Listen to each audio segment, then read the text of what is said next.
बिस्मिल्लाहिर्रहमानिर्रहीम। अस्सलाम वालेकुम एवरीवन, कैसे हैं आप सब? खुश हैं? अल्लाह पाक आपको खुश रखे, आबाद रखे, ऐसे हंसता मुस्कुराता रखे। My name is Rifa Jahan, welcome back to my YouTube channel learning with Rifa Jahan. जैसे कि आप अपनी स्क्रीन पे देख सकते हैं कि आज जो हमने टॉपिक डिस्कस करना है that is the continuity of the previous topic and that is digestion in small intestine. जैसा कि आपको पता है कि ये टॉपिक थोड़ा लेंथी था, इसी वजह से मैंने इसको दो पोर्शंस में डिवाइड किया।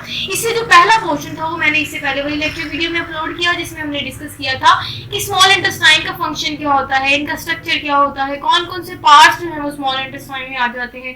फिर हमने देखा था रोल ऑफ पैनक्रियाज की पैनक्रियाज जो है वो कैसे हेल्प करती है स्मॉल इंटेस्टाइन की डाइजेशन करवाने में। आज की बात करें तो आज हमने डिस्कस करना है रोल ऑफ लिवर कि जो लिवर है वो कैसे हेल्प करता है स्मॉल इंटेस्टाइन की डाइजेशन करवाने में। अच्छा, स्टार्ट में ना मैं थोड़ा सा आपको लिवर बता दूं लिवर कैसा होता है। ये जो आप स्ट्रक्चर देख रहे हैं ये लिवर का स्ट्रक्चर होता है। मतलब लिवर को माना जाता है कि ये लार्ज मीटी ऑर्गन है, ठीक है। अगर हम इसकी लोकेशन की बात करें तो ये हमारे बैली में राइट साइड में कहीं नीचे मौजूद होता है। मतलब अगर रिब्स की बात करें जो लास्ट टू रिब्स है ना वो प्रोटेक्ट करती है बेसिकली इसको, तो आप अंदाजा लगा लें कि ये हमारे बैली में राइट साइड पे प्लेस होता है लिवर। ठीक हो गया। अच्छा जी, अगर हम इसके फंक्शन की बात करें तो लिवर 500 प्लस फंक्शंस जो है वो परफॉर्म करता है। यस, ये इतने ज्यादा फंक्शन परफॉर्म करता है, लेकिन हमने इसका सिर्फ एक ही फंक्शन फिलहाल डिस्कस करना है कि इसमें से जो बाइल प्रोड्यूस होती है वो कैसे जो है वो रोल परफॉर्म करवाता है या हेल्प करवाता है स्मॉल इंटेस्टाइन की डाइजेशन करवाने में। अच्छा, लिवर की बात करें तो लिवर एक ग्लैंड है। क्या है? एक ग्लैंड है, क्योंकि इसमें जो सिक्रीशन होती है उसको केमिकल सिक्रीशन बोलते हैं। यही केमिकल को सिक्रीट करता है, बाइल एक केमिकल है, ठीक है। इसी वजह से हम इसको ग्लैंड बोलते हैं। उसके साथ साथ अगर हम इसकी एबिलिटी की बात करें तो ये रीजनरेट हो सकता है। यस, ये दोबारा अगर हम इसका कोई पोर्शन देके डोनर को देते हैं ना तो यहाँ से हमने देखा है कि ये रीजनरेशन का प्रोसेस शो कर रहे हैं। सो लिवर जो है वो रीजनरेट होता है। उसके बाद अगर हम बात करें अगर इसमें कोई ब्रेक डाउन होती है या इसमें आप टूट फूट का शिकार होता है लिवर, तो यहाँ जो है ना वो ठीक ठाक ब्लीडिंग देखने को मिलती है। ये जो प्रोसेस है ना ये साइड ब्लॉक है आपका लैसरेशन ऑफ लिवर जो है वो ये टॉपिक है। मैं वहां आपको बताऊंगी कि कैसे लिवर की जो टूट फूट होती है उसका क्या रिएक्शन होता है हमारी बॉडी का, ये कैसे उसमें ब्लीडिंग फिर किस हद तक होती है वो हम आगे डिस्कस करते हैं। चलिए स्टार्ट करते हैं आज का टॉपिक जो कि है रोल ऑफ लिवर। अच्छा, ऐसा है कि मैं पहले थोड़ा सा पिछला टॉपिक रिवाइज करवा दूं फिर आज के टॉपिक को कंटिन्यू करते हैं। ऐसा है कि पीछे हमने ये डिस्कस किया था कि जैसे स्टमक से काइम आता है जो कि एसिडिक नेचर का होता है, वो जैसे स्मॉल इंटेस्टाइन के फर्स्ट पार्ट मतलब कि ड्यूडेनम में आता था ना, अब ड्यूडेनम के वॉल में ना एक हार्मोन जो है वो स्टिमुलेट होता था और वो हार्मोन था स्क्रीटन। वो जैसे स्टिमुलेट होगा वो क्या करेगा, वो ब्लड में शामिल हो जाएगा और ब्लड जब जाएगा पैनक्रियाज में और जैसे ही जाएगा वो लिवर में तो ये जो है ना वो सिग्नल लेके जाता है ब्लड, क्योंकि उस ब्लड में हार्मोन होता है सिक्रीटन। अब सिक्रीटन जाता है लिवर के पास और कहता है कि अपनी सिक्रीशन प्रोड्यूस करो और वो सिक्रीशन आती है स्मॉल इंटेस्टाइन में, ठीक है। इसी तरह वो पैनक्रियाज के पास जा रहा था, उसको कह रहा था कि अपनी सिक्रीशन प्रोड्यूस करो जो कि होती है आपको पता है पैनक्रियाटिक जूस, और उसको बोलता था कि इसको स्मॉल इंटेस्टाइन में भेज दो। समझ आ गई? पिछला टॉपिक रिवाइज करवा दी थोड़ा बहुत। अब आपको ये समझ आ जाएगी कि पीछे हमने पैनक्रियाज को रोल डिस्कस किया था कि कैसे पैनक्रियाज ने अपना पैनक्रियाटिक जूस जो है वो ड्यूडेनम में डाला था और उसके बाद जो पैनक्रियाटिक जूस की जो कंपोनेंट्स थे उन्होंने क्या क्या फंक्शन परफॉर्म किया। आज लिवर की बात करें तो लिवर जो है वो सिक्रीशन प्रोड्यूस करता है, उसको हम बाइल बोलते हैं, ठीक है। अच्छा, होता ये है कि जैसे ही ब्लड जाएगा लिवर के पास और उस ब्लड में हार्मोन होता है जिसको सिक्रीटन बोलते हैं, ये इसके पास जाएगा और लिवर को कहेगा कि आप सिक्रीशन प्रोड्यूस करो जो कि है बाइल में। अब ये जैसे ही बाइल में सिक्रीशन हुई ये चले जाएगी टेम्परेरी और स्टोर हो जाएगी गॉल ब्लैडर में। आपको नजर आ रहा है ये लिवर है, ठीक है, ये लिवर है। लिवर अपनी सिक्रीशन प्रोड्यूस करेगा और जैसे इसकी सिक्रीशन प्रोड्यूस होगी मतलब बाइल प्रोड्यूस होगी वो टेम्परेरी मतलब कुछ देर के लिए वो इस गॉल ब्लैडर में स्टोर हो जाएगी और फिर उसको वहां से रिलीज करवा दिया जाता है और उसको डाल दिया जाता है स्मॉल इंटेस्टाइन का जो फर्स्ट पोर्शन है ड्यूडेनम उसमें। और किसकी हेल्प से डाला जाता है? एक पाइप लगा लो, ये एक डक्ट है जिसको बाइल डक्ट बोलते हैं, जिसमें बाइल में मूव करना होता है और आना होता है ड्यूडेनम में। अच्छा जी, अब हमने बाइल की बात करनी है कि बाइल की नेचर कैसी होती है, बाइल का कलर कैसा होता है। कलर की बात करें तो बाइल जो है वो ग्रीन कलर का होता है। किस कलर का होता है? ग्रीन कलर का, ठीक है। अच्छा जी, अब ग्रीन कलर का जो बाइल है ना उसकी नेचर वाटरी फ्लूइड होती है। कैसी होती है? Watery fluid. अब इसमें कोई एंजाइम्स मौजूद नहीं होते। अब मैं थोड़ा सा आपको रिलेट करवा दूं पैनक्रियाज के साथ। अब पैनक्रियाज में जो पैनक्रियाटिक जूस प्रोड्यूस हो रहा था उसके कंपोनेंट्स की बात करें तो उनमें एंजाइम्स मौजूद थे, ठीक है। वो 3 एंजाइम्स थे जो कार्बोहाइड्रेट्स, फैट्स और प्रोटीन्स की डाइजेशन करवा रहे थे। लेकिन अगर बाइल की बात करें तो इनमें कोई एंजाइम मौजूद नहीं होता। हाँ, कलर जो हमने कहा कि इसका ग्रीन होता है वो क्यों होता है, रीजन सुन लें।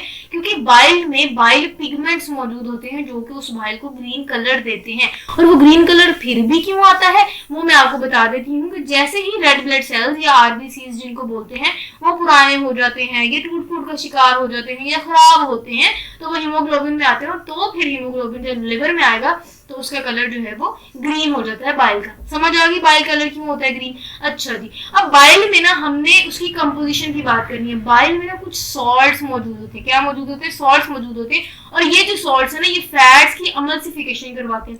अमल्सिफिकेशन जो होती है ना ये बेसिकली होता है ब्रेक डाउन ऑफ फैट्स, ठीक है, फैट्स की ब्रेक डाउन। अब फैट्स ना आपको पता है जैसे अब ऑयल है अगर उसको पानी में डिप कर देना तो वो एक ऊपर बबल से बन जाते हैं, गोल राउंडेड बबल, वो मिक्स नहीं होते।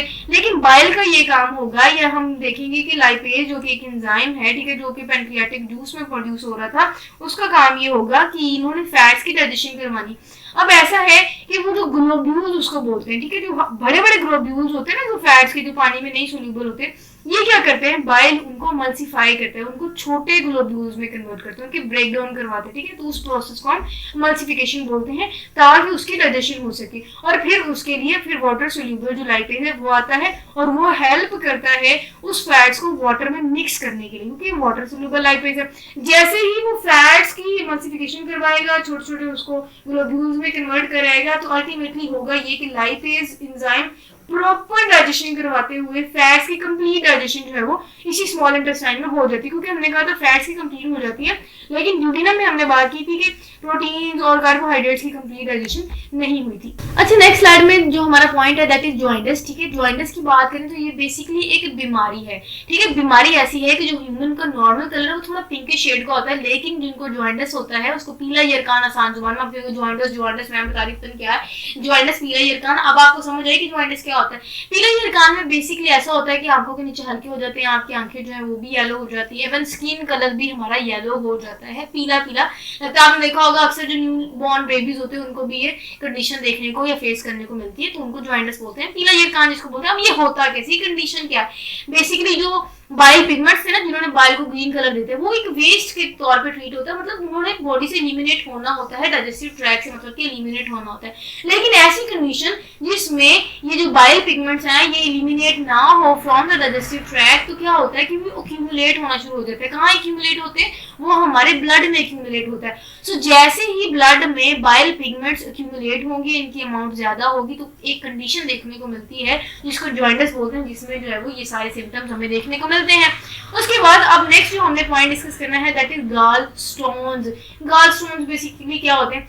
अब ऐसा है कि लिवर जो है ना वो कोलेस्ट्रॉल को सिक्रीट करते हैं। अब ये जो कोलेस्ट्रॉल है ना ये पार्टिसिपेट करता है गॉल ब्लैडर में, और वहां जाने के बाद ये कोलेस्ट्रॉल जो है वो कंडीशन एक कॉज करता है जिसको गॉल स्टोन्स बोलते हैं, पथरी जिसको बोलते हैं, पित्ते की पथरी, वो हो जाता है। और जैसे ही लिवर में कोलेस्ट्रॉल की वजह से गॉल स्टोन्स होंगे, अब मैंने आपको पहले बताया था कि गॉल ब्लैडर में टेम्परेरी क्या होना था, स्टोर होना था बाइल ने, और फिर जब जरूरत पेश आनी थी तो इसने बाइल डक्ट से जो है वो मूव करना था ड्यूडिनम में। लेकिन अब जैसे ही गॉल ब्लैडर में गॉल स्टोन्स बन गए, मतलब कि पित्ते की पथरी बन गई, अब क्या होगा? अब जो है ना वो बाइल सिक्रीट नहीं होगा, ठीक है, ये कंडीशन होती है। अब हमने नेक्स्ट पॉइंट डिस्कस करना है, इसको थोड़ा बहुत मैंने आपको इंट्रोडक्शन स्टार्ट में भी बता दिया था। बेसिकली ये लैसरेशन का प्रोसेस है। लैसरेशन ऑफ लिवर का मतलब है कि टूट फूट का शिकार होना। अब हम देखेंगे कि लिवर पे अगर कट लग जाता है, ये लिवर जो है वो किस नेचर का होता है, मैंने आपको स्टार्ट में ब्रीफ इंट्रोडक्शन दे दिया है। लिवर, ये देख के आपको अंदाजा होगा कि क्या मैम लिवर लगी थी, ये तो कलेजी है। हाँ, लिवर जो होती है उसको आसान जुबान में हम कलेजी बोलते हैं, ठीक है। अच्छा, अब हमने देखना है कलेजी को पढ़ना है। अब कलेजी ऐसा है कि आपको पता है बहुत सॉफ्ट है, घर में अगर बकरे की कलेजी आई वो आपने टच करके देखा होगा कि इतनी सॉफ्ट होती है, इवन इतनी सॉफ्ट होती है कि आप हाथ लगाएंगे तो आपको लगेगा कि हाथ से ही हम उसको मसल के रख सकते हैं, या टूट फूट का शिकार हो जाता है। सो लिवर भी, ह्यूमन लिवर की बात करें तो वो भी बहुत जो है ना वो सेंसिटिव होता है। अच्छा, ऐसा होता है कि अब लिवर जो है ना वो इजीली रप्चर हो सकता है, मतलब इजीली टूट फूट का शिकार हो सकता है। लेकिन अगर हम इसकी पोजीशन की बात करें, मैंने स्टार्ट में बताया कि बैली पे कहीं राइट साइड में हमारे मौजूद होता है। अब लेट्स सपोज कि अगर कोई एक्सीडेंट हुआ खुदा ना खास्ता किसी का, तो उसकी जो लास्ट वाली 2 रिब्स अगर वो टूट जाती है तो उससे क्या होगा कि हमारा लिवर इफेक्ट करेगा। और अगर हम बात करें लिवर जब रप्चर होता है तो ठीक ठाक इंटरनल ब्लीडिंग देखने को मिलती है। नेक्स्ट पॉइंट में ये लिखा है कि कुछ ऐसी कंडीशंस होती हैं जिसमें लिवर का साइज बड़ा हो जाता है। क्या कंडीशन है वो? जब हार्ट फेल होता है, ठीक है, तब भी लिवर का साइज बड़ा हो जाता है। उसके बाद हेपेटिक कैंसर की वजह भी लिवर का साइज बड़ा होना होता है। और इसके साथ साथ डैमेज ड्यू टू हेपेटाइटिस, जो हेपेटाइटिस है उसकी कंडीशन, अगर किसी को हेपेटाइटिस है उसके रिजल्टेंट में भी लिवर का साइज जो है वो बड़ा हो जाता है। उसके साथ साथ ज्यादा अल्कोहल की कंजप्शन जो है वो भी लिवर के साइज को इंक्रीज करती है। थोड़ा सा लिवर रिलेटेड डिटेल थी, ये हमारे टॉपिक से थोड़ा हटके लेकिन डिटेल थी, आपके बुक में मेंशन थी, तो पढ़ाना मेरे लिए जरूरी था। अच्छा, अब हमने ना लास्ट पॉइंट डिस्कस करना है जो कि आज के लेक्चर वीडियो के है, digestion in duodenum and ileum. आपने देखा होगा कि हमने ड्यूडिनम में तो बहुत डिटेल डिस्कस कर ली। अब हमने डिस्कस करना है कि भाई ड्यूडिनम का और इलियम जो कि एक हिस्से है स्मॉल इंटेस्टाइन का, उनका क्या फंक्शन है, या वो किस किस्म की डाइजेशन करते हैं, उनमें कौन सी सिक्रेशन आती है। अरे ड्यूडिनम की बात करें ना, ये सेकंड पोर्शन होता है स्मॉल इंटेस्टाइन का। आपको पता है कि ड्यूडिनम के बाद ड्यूडिनम आता है। उसके बाद अगर हम इसकी बात करें, इसकी फौरन बाद जो है वो इलियम आता है, ठीक है। इसकी साइज की बात करें 2.4 मीटर इन लेंथ होता है, ठीक है, जो कि 2/5 और स्मॉल इंटेस्टाइन है, मतलब इसका सेकंड फिफ्थ पार्ट होता है स्मॉल इंटेस्टाइन का लेंथ वाइज। उसके बाद अगर हम ड्यूडिनम के बाद इलियम की बात करें तो वो जो है वो थर्ड फिफ्थ पार्ट होता है इस स्मॉल इंटेस्टाइन का। तो ये जो पॉइंट हो गई, ये तो इसकी लेंथ रिलेटेड है। अब हमने नेक्स्ट डिस्कस करना है, कहते हैं एक बात यहाँ समझे कि ड्यूडिनम में अगर कुछ ऐसी फूड जो कि कंप्लीट डाइजेशन नहीं हुई, जैसे मैंने आपको स्टार्ट में कहा था कि फैट्स की तो कंप्लीट डाइजेशन ड्यूडिनम में हो जाती है, लेकिन कार्बोहाइड्रेट्स और प्रोटीन्स की नहीं होती थी, वो पार्शियली डाइजेस्टेड फूड थी, ठीक है। अब वो जैसे ही यहाँ से मूव करेगी ड्यूडिनम में, तो ड्यूडिनम में इसको जो है वो डाइजेस्ट करेगा। अगर यहाँ पे किसी फूड की नहीं होती डाइजेशन तो वो इलियम उसको करेगा, ठीक है। तो बाकी के दो पार्ट है वो भी डाइजेशन में अपना रोल परफॉर्म कर रहे होते हैं। तो फूड जो कि अनडाइजेस्टेड रह जाती थी ड्यूडिनम में, वो कंप्लीटली डाइजेस्टेड होती है ड्यूडिनम में और इलियम में, ठीक है।